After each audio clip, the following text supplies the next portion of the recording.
बिस्मिल्लाहिर्रहमानिर्रहीम। अस्सलाम वालेकुम नाज़रीन, आप यूट्यूब चैनल देख रहे हैं। मैं इमरान ख़ान हूँ। सियालकोट के जो गाज़ी इस्लाम हैं उन्होंने इस्लाम का झंडा फिर बुलंद कर दिया है और पूरी दुनिया के अंदर एक ऐसी खबर पाकिस्तान से गई है जिसके बाद उम्मीद टूट रही है पाकिस्तान के लिए। पाकिस्तान का सर शर्म से झुका दिया है। ना ये इस्लाम है, ना ये इंसानियत है और ना ये कानून है। ये कुछ भी नहीं है। ये बर्बरियत है, जुल्म है और जबर है और जहालत है। इसके अलावा और कुछ नहीं है। मैं बड़ा क्लियरली कह रहा हूं आपको। जिसको कुछ लगता है वो मेरे साथ आगे डिबेट कर ले, बात कर ले। बड़ा क्लियरली मैं आपको कह रहा हूं। कोई आलमे दिन खड़ा होकर कह दे कि ये ठीक हुआ। मैं आपको पूरा वाकया बताता हूं एक्चुअली हुआ क्या है। मैंने वहां पे मुख्तलिफ रिपोर्टर से बात की, वहां लोकल से बात की, जो मेरे आसपास रहने वाले दोस्त हैं उनसे बात की, जो ऐनी शाहिदीन है उनमें से भी एक दो के साथ रब्ता हुआ। वो सब लोग इंफॉर्मेशन दे रहे हैं और एक जैसी इंफॉर्मेशन दे रहे हैं। इन सबका ये बताना है कि वजीराबाद रोड के ऊपर, ये वजीराबाद वो इलाका याद रखिएगा जहां पे तहरीक लब्बैक का थोड़ा अरसा पहले एक धरना था। थोड़ा अरसा पहले वजीराबाद में काफ़ी सारे दिन गुजारे तहरीक लब्बैक के दोस्तों ने और वहां पे बहुत सारे मकामी नौजवानों का आना जाना था। अब ये जो फैक्ट्री है ये वजीराबाद रोड के ऊपर है। एक्चुअली ये सियालकोट में कह रहे हैं लेकिन ये वजीराबाद रोड के ऊपर ये फैक्ट्री है और इस फैक्ट्री का नाम है राजको इंडस्ट्री।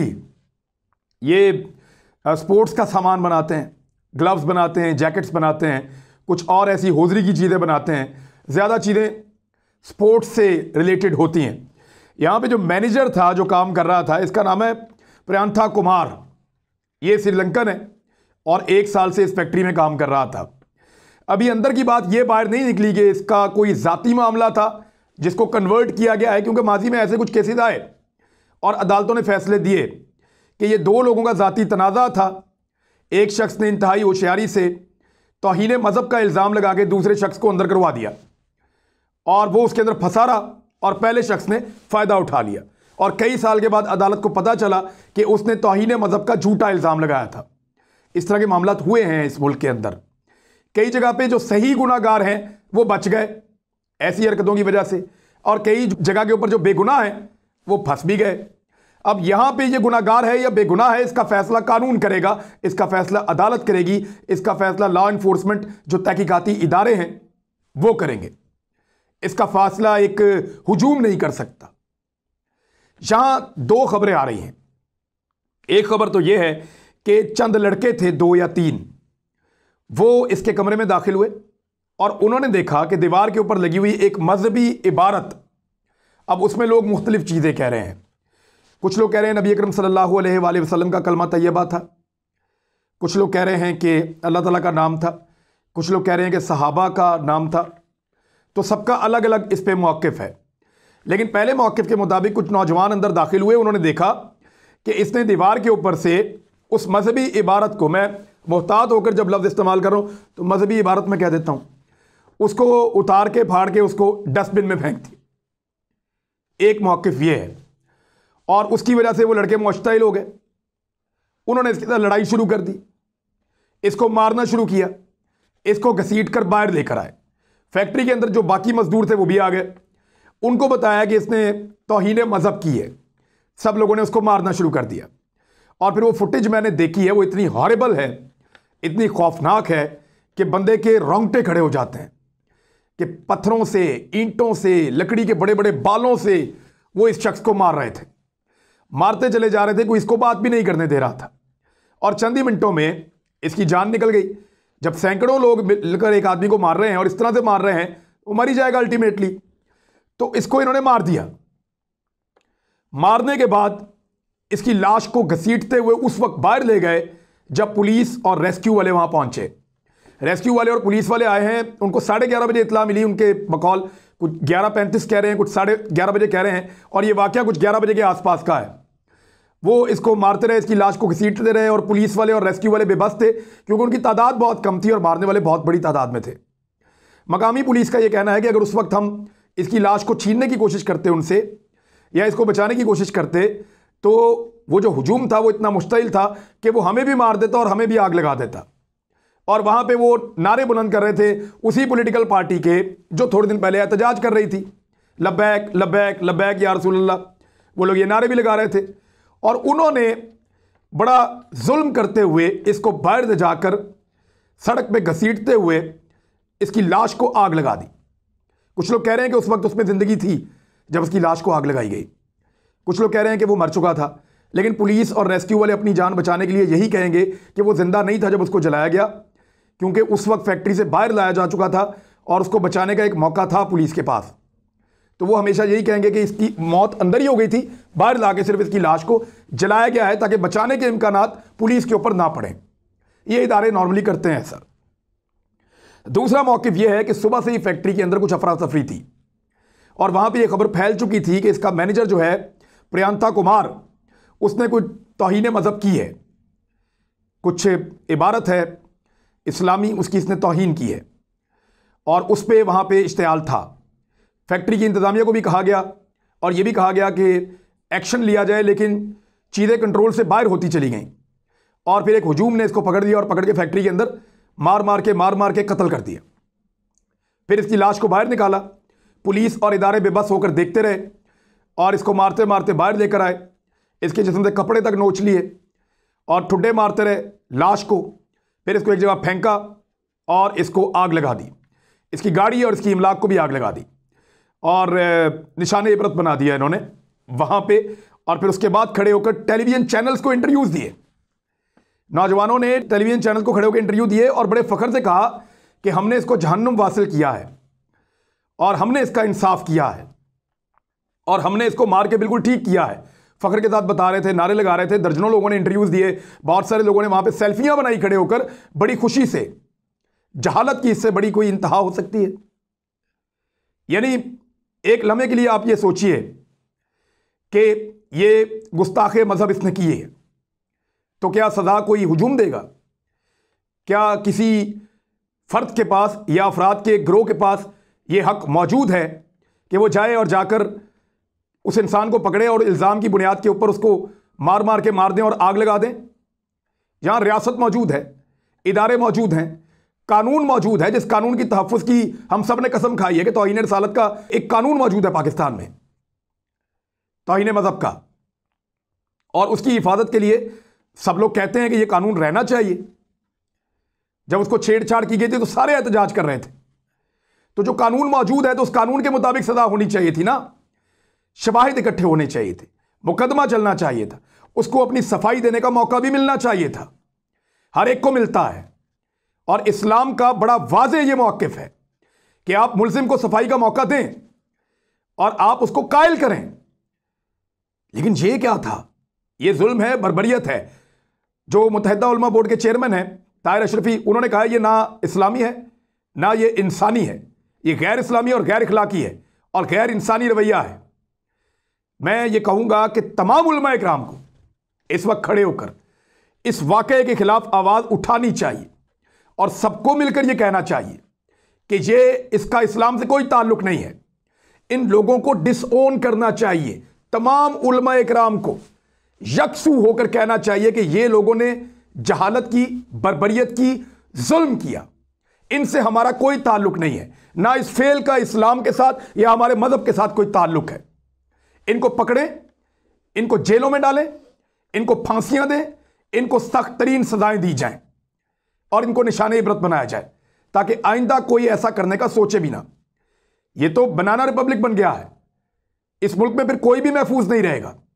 यहां चौक से आप गुजर रहे होंगे, मैं आपसे बात कर रहा हूं, आपसे मुराद कोई भी शख्स जो इस वक्त देख रहा है, आप में से कोई भी किसी चौक से गुजर रहा होगा, किसी शख्स को आप पे गुस्सा होगा, वो आपके ऊपर पेट्रोल फेंक के आग लगाएगा और नारा लगा देगा कि आपने गुस्ताखी सहाबा या गुस्ताखी रिसालत की थी या आपने इस्लाम की गुस्ताखी की थी, और सारे लोग उसके साथ मिल जाएंगे और फिर आपकी बात सुनने वाला भी कोई नहीं होगा, आपके ख़ानदान को इंसाफ देने वाला भी कोई नहीं होगा, क्योंकि आपको गुस्ताख करार दिया जा चुका होगा बगैर किसी अदालत के, बगैर किसी ट्रायल के, बगैर किसी तहकीक और तफ्तीश के। आपकी लाश जल जाएगी सड़क के ऊपर पड़ी होके, कोई आपको बचाने भी नहीं आएगा।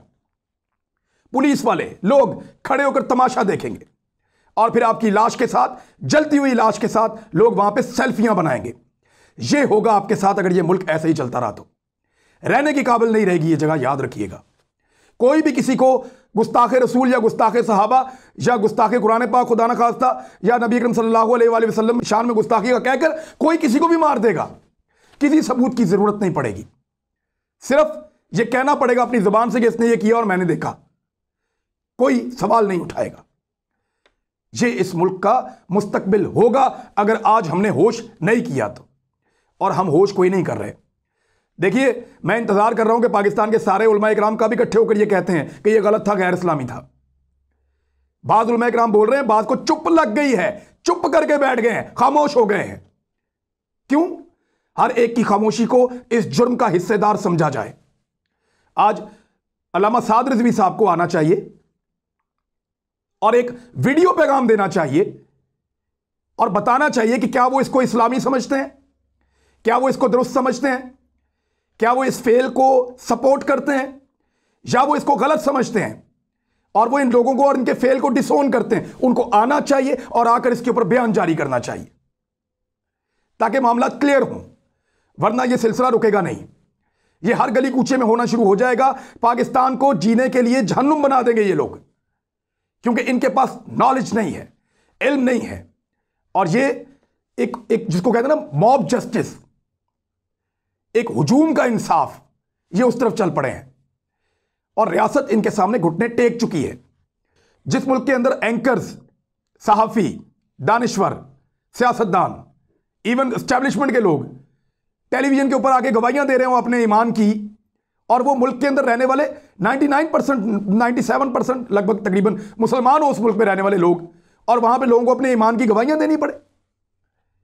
मेरे ख्याल में इससे बड़ी ज्यादती और कोई नहीं हो सकती। यह मुसलमानों का मुल्क है, यहां इस्लाम को कोई खतरा नहीं है। हां, यह खतरा था जो आज हुआ है। आज पूरी दुनिया के अंदर जब आप बताएंगे ना मैं पाकिस्तानी हूं, तो लोग आपसे पूछेंगे वही पाकिस्तानी जिन्होंने सियालकोट में एक श्रीलंकन को आग लगा के मावराए अदालत कत्ल करके डंडे और ईंटें मार मार के मार दिया और आग लगा दी उसको, वो पाकिस्तानी। आज जब आप कहेंगे दुनिया को हमें फैटफ की ग्रे लिस्ट में क्यों रखा है, मैं इंडिया के खिलाफ रोजाना खबरें चलाता हूं कि वहां पे हिंदू जो है वो हिंदुत्व के नाम के ऊपर अकलियतों को मार रहे हैं।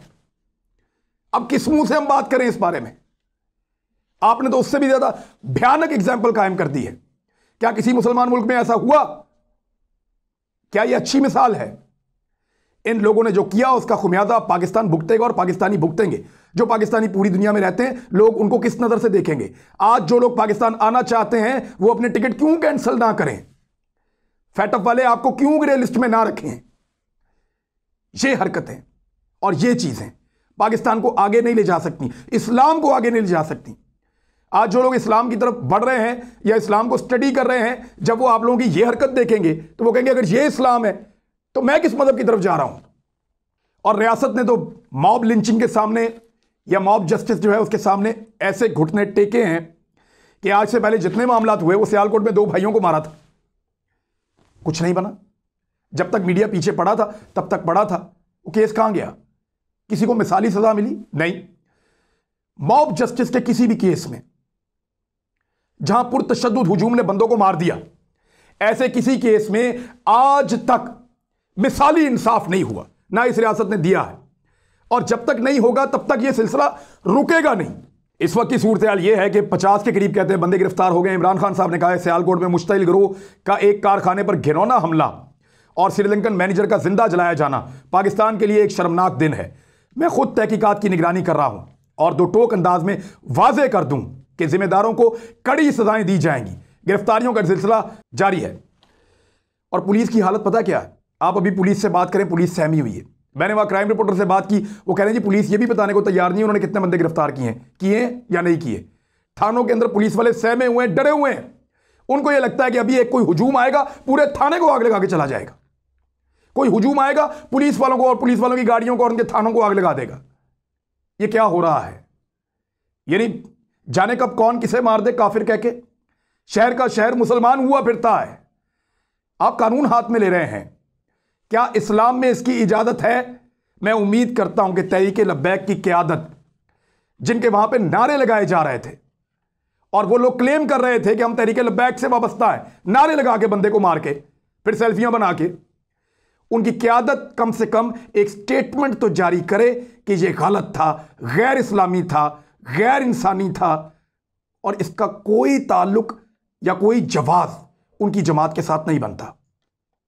कम से कम उनको आना चाहिए। आज एक बहुत बुरा दिन था इस हवाले से। अब तक के लिए इतना ही। अपना ख्याल रखिएगा अपने इस चैनल का भी। अल्लाह हाफिज़।